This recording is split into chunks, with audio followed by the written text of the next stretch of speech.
نحمده ونصلي على رسوله الكريم اما بعد. قابل قدر اساتذہ کرام و مہمانان اعظام اور عزیز طالبات، السلام علیکم ورحمۃ اللہ وبرکاتہ.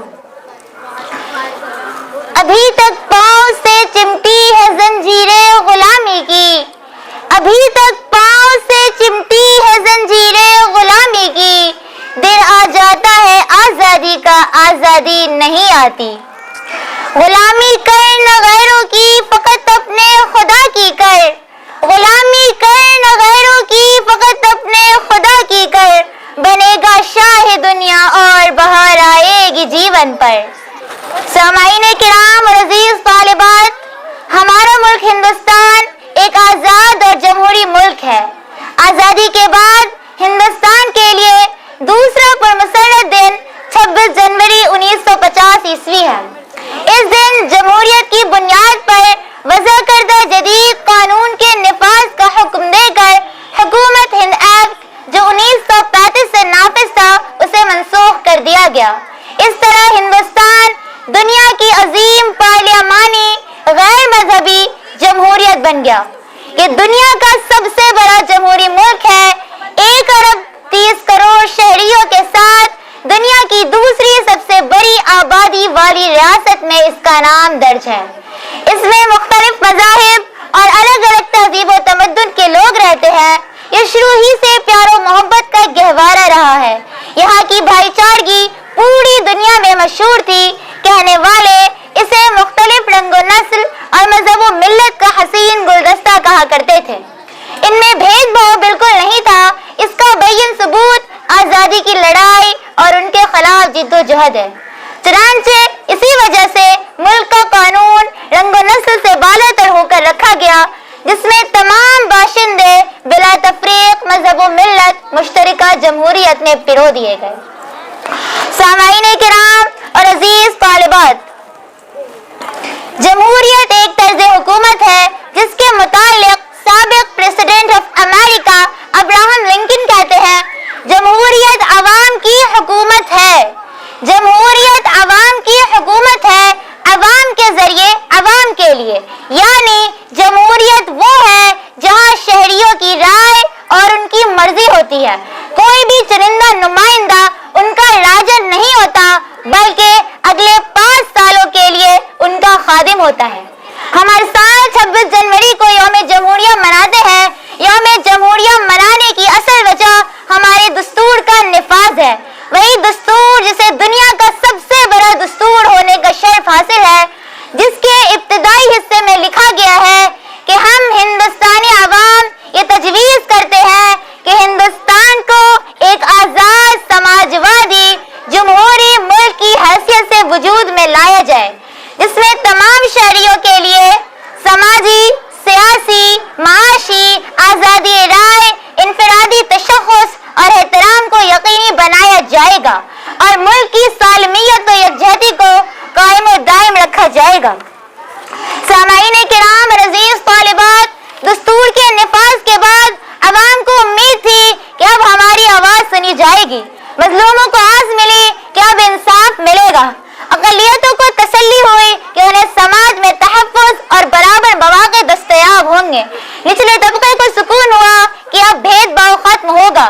غرض یہ کہ تقسیم ہند کے دکھ کو سہ لینے کے بعد بھی عوام کوشاں تھی کہ اب راحت کی زندگی نصیب ہوگی اور پھر اس مٹی کو سونا بنتے دیکھیں گے. سامعین کرام اور عزیز طالبات، لیکن دستور کے نفاذ کے بعد ان خوابوں کی ایک بھیانک تعبیر ہمارے سامنے آتی ہے. جمہوریت کا ایک اہم ستون انصاف ہے. ہماری عدلیہ کا جائزہ لے. عالمی انصاف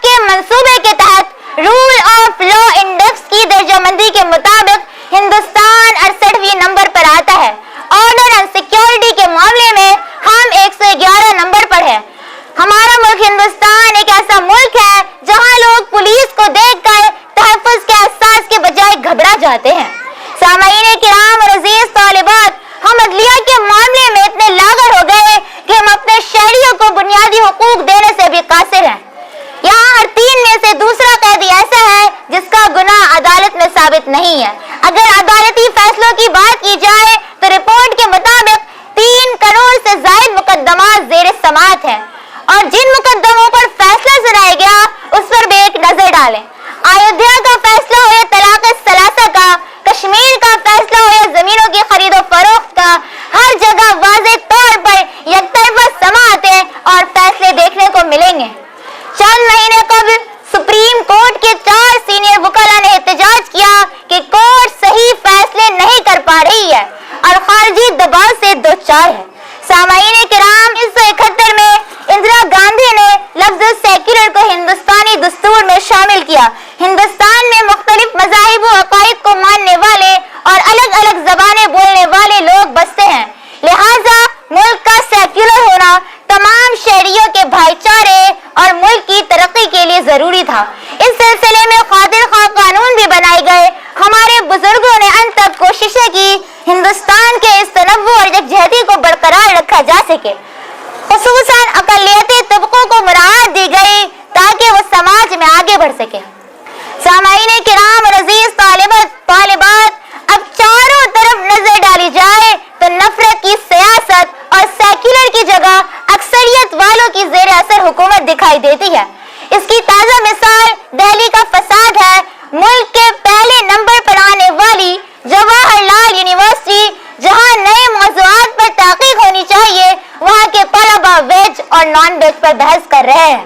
مسلم ریسرچ اسکالرز کے لیے ملنے والی خصوصی طور پر scholarship Maulana Azad national fellowship کو ختم کر دیا گیا ہے۔ کرناٹک میں کبھی حجاب پر حملہ ہوتا ہے، کبھی حلال گوشت پر پابندی لگانے کے لیے بل پیش کیا جاتا ہے۔ انتہا تب ہو جاتی ہے جب کھلے عام اسٹیج پر اقلیتوں کے خلاف جارحانہ بیانات دیے جاتے ہیں اور ہماری سرکار اور عدالت خاموش تماشائی بنی بیٹھی ہوتی ہے۔ سامعین کرام اور عزیز طالبات، آخر کیا وجہ ہے کہ جس ملک کی رنگا رنگی اور تہذیب و تمدن کے چرچے پوری دنیا میں تھے وہ اپنے ہی شہروں میں بٹنے لگی ہے؟ جہاں کی میڈیا کبھی سنجیدہ بحثیں کرتی تھی اور بلا جھجک حکومت میں تنقید کرتی تھی، اب وہ نامعقول بحث کرتی ہے۔ سنگین مجرموں کو رہائی مل جاتی ہے، جبکہ محض شک کی بنا پر کتنے لوگ جیل میں بند ہیں۔ جی ڈی پی دیکھیں تو معلوم ہوگا کہ ہم بنگلہ دیش سے بھی پیچھے رہ گئے ہیں اور $1 کو $1 بنانے کا خواب بس خواب رہ گیا ہے۔ سامعین کرام اور عزیز طالبات، ان سب مسائل کی جڑ کیا ہے؟ کیا ہم سیاست کی سمجھ بوجھ کھو چکے ہیں؟ عوام گمراہ ہو چکی ہے یا اسے گمراہ کر دیا گیا ہے؟ اگر آپ کو لگتا ہے کہ ان سب کی ذمہ دار حکومت ہے تو آئیے نصیر الدین شاہ کے اس جملے پر غور کریں اور سوچیں۔ سوال یہ نہیں کہ بستیاں جلائی کس نے، ذرا غور فرمائیں۔ سوال یہ نہیں کہ بستیاں جلائی کس نے، سوال یہ ہے کہ جلانے والے کے ہاتھ میں ماچس کس نے دی؟ کیا ہی بہتر ہوتا کہ جو محنت ہمارے آباء و اجداد نے اس ملک کو آزاد و جمہوری بنانے میں کی، ہم ان کا حق ادا کر دیتے۔ سوال صرف موجودہ حکومت پر نہیں بلکہ شہریوں پر بھی اٹھتا ہے کہ ہم نے اپنے ملک کے تئیں کیا کردار نبھایا ہے۔ عربی کا مشہور مقولہ ہے الناس علی دین ملوکہم، کہ لوگ اپنے بادشاہوں کے مذہب پر ہوتے ہیں۔ یہ بات اپنی جگہ درست ہے کہ اصل ذمہ دار حکومت ہی ہے، لیکن سوچیں ہماری حکومت ہم ہی لوگوں میں سے ہے، یہ کوئی خارجی لوگ نہیں ہے۔ اگر ہم اپنا رویہ تبدیل کر لیں اور ملک کے لیے فکر مند ہو جائیں تو یقیناً حکومت کی طرف سے بھی مثبت پہلو سامنے آنے لگیں گے انشاءاللہ تبارک و تعالی۔ وطن کی خاک ذرا ایریا رگڑنے دے، وطن کی خاک ذرا ایریا رگڑنے دے، مجھے امید ہے پانی یہیں سے نکلے گا۔ سامعین کرام اور عزیز طالبات، یوم جمہوریہ ہر سال آتا ہے اور تحفظ جمہوریت کا پیغام دیتا ہے اور جمہوریت کی تحفظ کی تجدید کراتا ہے اور کہتا ہے کہ اگر جمہوریت محفوظ ہے تو برجشن یوم جمہوریہ تمہارا حق ہے، اور اگر جمہوریت خطرے میں ہے تو برجشن یوم جمہوریہ منانا کسی مذاق سے کم نہیں۔ اس لیے یوم جمہوریہ کے موقع پر ہر شہری کو دستور کی حفاظت اور بقا کے لیے ہر طرح کی قربانی دینے کا عہد کرنا چاہیے اور یاد رکھنا چاہیے کہ پہلے آزادی کی لڑائی لڑی تھی اور اب دستور بچانے کے لیے لڑنا ہے۔ آخر میں ان اشعار سے اپنی گفتگو ختم کرتی ہوں۔ وطن کی فکر کرنا دا مصیبت آنے والی ہے، وطن کی فکر کرنا دا مصیبت آنے والی ہے،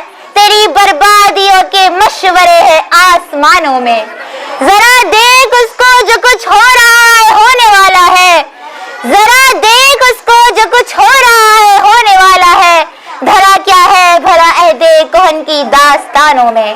نہ سمجھو گے تو مٹ جاؤ گے ہندوستان والوں, نہ سمجھو گے تو مٹ جاؤ گے ہندوستان والوں, تمہاری داستان تک بھی نہ ہوگی داستانوں میں. یہی آئین قدرت ہے, یہی اسلوب فطرت ہے, یہی آئین قدرت ہے, یہی اسلوب فطرت ہے, جو ہے راہ عمل میں گامزن محبوب فطرت ہے. وما توفیقی الا باللہ. السلام علیکم ورحمۃ اللہ.